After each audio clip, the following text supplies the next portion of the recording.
চটপট বানিয়ে নিন চিকেন চাপটি রেসিপি। চিকেন চাপটির জন্য আমি কড়াইয়ে পরিমাণ মতো তেল দিয়ে আগে থেকে কেটে রাখা চিকেনের টুকরো, নুন, হলুদ, মরিচের গুঁড়ো, আদা বাটা, রসুন বাটা, পেঁয়াজ বাটা দিয়ে ভালো করে কষিয়ে নেব।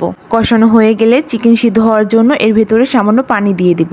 ভিডিওটি ভালো লাগলে লাইক দিয়ে চ্যানেলটিকে সাবস্ক্রাইব করে রাখবেন। চিকেন সিদ্ধ হয়ে পানি শুকিয়ে গেলে এটিকে নামিয়ে এর ভেতরে পেঁয়াজ কুচি, শসা কুচি, কাঁচামরিচ কুচি, সস, সয়া সস দিয়েছি। আমি এখানে সজীব সয়া সসটি ইউজ করি। এই সয়া সসটি খাবারের স্বাদকে আরো দ্বিগুণ করে দেয়। দিয়ে দিচ্ছি জিরের গুঁড়ো, পরিমাণ মতো নুন, চালের গুঁড়ো, দুধ, পানি।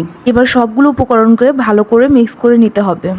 আমার চ্যানেল পেজে আপনারা এরকম আরও মজার ইউনিক রেসিপি পেয়ে যাবেন, চাইলেই দেখে নিতে পারেন। উপকরণগুলো মিক্স করা হয়ে গেছে। এবার একটি প্যানে পরিমাণ মতো তেল দিয়ে এগুলোকে ভেজে নিতে হবে। আমি যেভাবে ভেজে নিচ্ছি আপনারা ঠিক এভাবেই ভেজে নেবেন। ভেজে নেওয়া হয়ে গেলে এগুলোকে নামিয়ে সস অথবা সালাদের সাথে পরিবেশন করুন। আল্লাহ হাফেজ।